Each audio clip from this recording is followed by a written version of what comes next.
যদি আপনার মোবাইল ফোনটা চুরি নিয়ে যায় অথবা আপনার মেমোরি কার্ডটা নষ্ট হয়ে যায় অথবা আপনি ভুলক্রমে যদি আপনার মেমোরি কার্ডটা ফরম্যাট দিয়ে ফেলেন, তাহলে কিন্তু আপনার মেমোরি কার্ডের যে পিকচারগুলো রয়েছিল সেগুলো সবগুলোই ডিলিট হয়ে যাবে। আপনি কোনোভাবেই সেগুলো ফিরে পাবেন না। কিন্তু আমি যদি আজ আপনাদেরকে বলে দেই, আপনি যে পিকচারগুলো রয়েছে আপনার মোবাইলে, সেই পিকচারগুলো যদি গুগলে সেভ করে রাখেন, তাহলে আপনার মোবাইল যদি চুরিও নিয়ে যায় অথবা আপনার মেমোরি কার্ডটা নষ্ট হয়ে যায় অথবা আপনার মেমোরি কার্ডটা যদি কোনোভাবে আপনি ফরম্যাট দিয়ে ফেলেন, তাহলে আপনার যে পিকচারগুলো চলে গেছে সেই পিকচারগুলো নিয়ে আপনার কোনো চিন্তা করতে হবে না, কারণ সেই পিকচারগুলো কিন্তু গুগলেই থেকে যাবে আপনি যদি গুগলে সেগুলো সেভ করে রাখেন। হ্যালো ভিউয়ার্স, আসসালামু আলাইকুম, this is Safwan from information desk. আশা করি সবাই খুবই ভালো আছেন। আজ আপনাদেরকে জানাবো কিভাবে আপনারা আপনার পছন্দ অনুযায়ী ফটোগুলো গুগলে সেভ করে রাখতে পারেন, যাতে আপনার মোবাইল চুরি হয়ে গেলেও অথবা আপনার মেমোরি কার্ডটা নষ্ট হয়ে গেলেও আপনি সেই ফটোগুলো গুগল থেকে পরবর্তী সময়ে কালেক্ট করতে পারেন। তো আপনি সম্পূর্ণ ভিডিও দেখতে থাকুন, তাহলে বুঝতে পারবেন। তবে ভিডিওর মূল পর্বে যাওয়ার আগে একটা কথা বলে রাখি, আপনি যদি আমার চ্যানেলে নতুন দর্শক হয়ে থাকেন তাহলে অবশ্যই সাবস্ক্রাইব করে পাশে থাকা বেল আইকনটি অন করতে একদমই ভুলবেন না।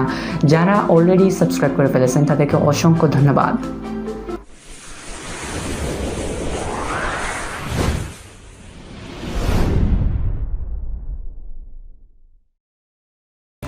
তো ভিউয়ার্স, আপনি আপনার মোবাইলে চলে যাবেন। চলে যাওয়ার পর এখানে স্ক্রিনে দেখতে পাবেন ড্রাইভ নামক একটা অ্যাপস। এই অ্যাপসটা আপনার মোবাইলে যদি না থাকে তাহলে আপনি গুগল প্লে স্টোরে চলে যাবেন। প্লে স্টোরে চলে যাওয়ার পর আপনি গুগল ড্রাইভ লিখে যদি সার্চ দেন তাহলে এই অ্যাপসটা আপনি পেয়ে যাবেন। তো এই অ্যাপসটা আমার মোবাইলে রয়েছে, এই জন্য আমি জাস্ট এই অ্যাপসটা ওপেন করলাম। ওপেন করার পর এখানে আপনার জিমেইল যদি অ্যাড করা না থাকে তাহলে আপনার জিমেইল অ্যাকাউন্ট চাইবে। আপনার জিমেইল আইডি এবং পাসওয়ার্ড দিয়ে আপনি এখানে ঢুকবেন। ঢোকার পর এরকম একটা ইন্টারফেস চলে আসবে। এখানে যে ফোল্ডারগুলো দেখতে পাচ্ছেন এই ফোল্ডারগুলো আপনার শো করবে না। আপনি ফোল্ডারগুলো ক্রিয়েট করে নিতে পারেন এই জায়গা থেকে। এখানে যদি প্লাস আইকনে আপনি ক্লিক করেন, ক্লিক করার সাথে সাথে এখানে দেখতে পাবেন ফোল্ডারের এই অপশন। আপনি এই ফোল্ডারের অপশনে ক্লিক করলেই এখানে আপনি নতুন কোনো একটা ফোল্ডার ক্রিয়েট করতে পারেন। এখানে আমি আমার নাম দিয়ে একটা ফোল্ডার ক্রিয়েট করলাম। এখানে দেখুন ফোল্ডারটা ক্রিয়েট হয়ে গেল।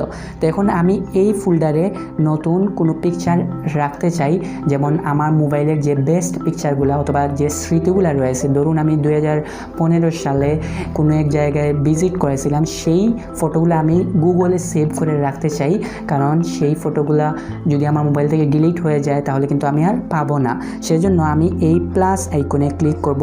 ক্লিক করার পর এখানে আপলোড একটা অপশন রয়েছে, এই অপশনে আমি দেব। দেওয়ার পর এরকম একটা ইন্টারফেস আসবে। আপনি উপরের যে তিনটা লাইন দেখতে পাচ্ছেন এই জায়গায় ক্লিক করবেন। তারপর আপনি অ্যালবাম অপশনে চলে যাবেন। আপনার এখানে গ্যালারিও শো করতে পারে, তো আপনি অ্যালবামে চলে যদি যান, তারপর এখানে আপনার গ্যালারিতে নিয়ে আসবে। গ্যালারিতে নিয়ে আসার পর আমি ধরে নিন এই ফোল্ডারের এই 3টা পিকচার আমি গুগলে সেভ করে রাখতে চাই। এজন্য আমি এই 3টা পিকচার আমি মার্ক করলাম। এখান থেকে একটা একটা করে পিকচার আমাদেরকে সিলেক্ট করতে হবে। তো আমি প্রথম পিকচারটা সিলেক্ট করলাম। সিলেক্ট করার সাথে সাথে এখানে দেখুন ফাইলটা আপলোড হয়ে গেছে। তো আমি পরবর্তীতে বাকি যে দুটো রয়েছিল সেইটা আপলোড করার জন্য পুনরায় আমি এখানে চলে যাব। তারপর অ্যালবামে চলে যাব। তারপর আমার যে পিকচার 2 নাম্বার এবং 3 নাম্বার পিকচার সেগুলো আমি এখানে সিলেক্ট করে দিব। তারপর পুনরায় প্লাস আইকনে চলে যাব। তারপর আপলোডে, তারপর চলে যাব অ্যালবামে। তারপর আমার ফোল্ডার থেকে গিয়ে আমি এই 3 নাম্বার পিকচারটা সিলেক্ট করে ফেললাম। তো এখানে দেখুন প্রথম পিকচারটা হচ্ছে খাবারের পিকচার, দ্বিতীয় পিকচারটা হচ্ছে আমার পিকচার এবং 3 নাম্বার এই পিকচারটাও কিন্তু এখানে চলে আসছে। তো এখন আমি চলে যাব আমার মোবাইলের গ্যালারিতে।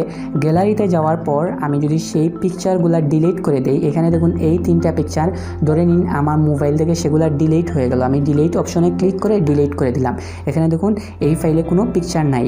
তো এখন আমি চলে যাব পুনরায় সেই অ্যাপসটাতে যাওয়ার পর এখানে দেখুন সেই ফটোগুলো কিন্তু রয়ে গেছে। তো এখন আমি যদি এই ফটোতে ক্লিক করি, ক্লিক করার সাথে সাথে কিন্তু এই ফটোটা এখানে চলে আসবে। তো এই ফটোটা আমরা কিভাবে আমাদের মোবাইলে নিয়ে আসব, তার জন্য এখানে যদি আমরা ক্লিক করি, এই উপরের যে 3টা ডট দেখতে পাচ্ছেন এখানে আপনি ক্লিক করবেন।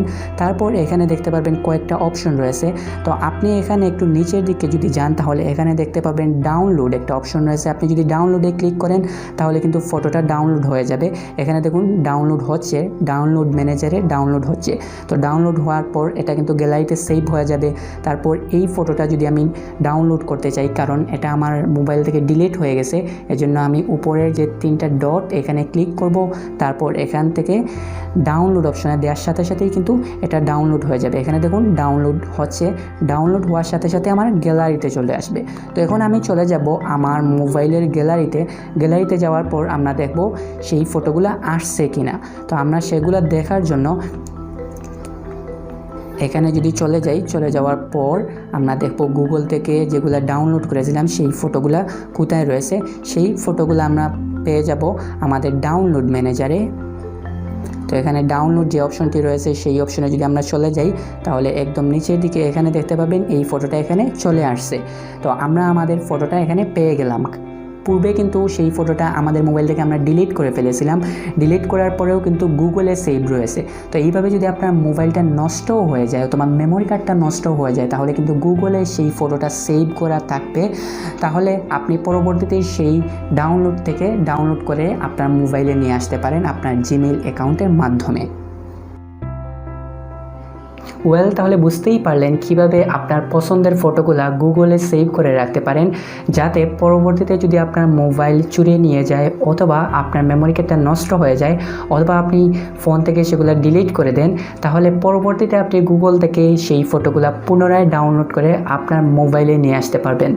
আশা করি এই ভিডিওটি ভালো লেগেছে। ভিডিওটি যদি ভালো লেগে থাকে তাহলে অবশ্যই লাইক দিবেন এবং আমার চ্যানেলটি সাবস্ক্রাইব করে পাশে থাকা বেল আইকনটি অন করতে একদমই ভুলবেন না। আজ এ পর্যন্তই, দেখা হবে, কথা হবে পরবর্তী কোনো ভিডিওতে। ভালো থাকুন, সুস্থ থাকুন, আমাদের সঙ্গেই থাকুন। আল্লাহ হাফিজ।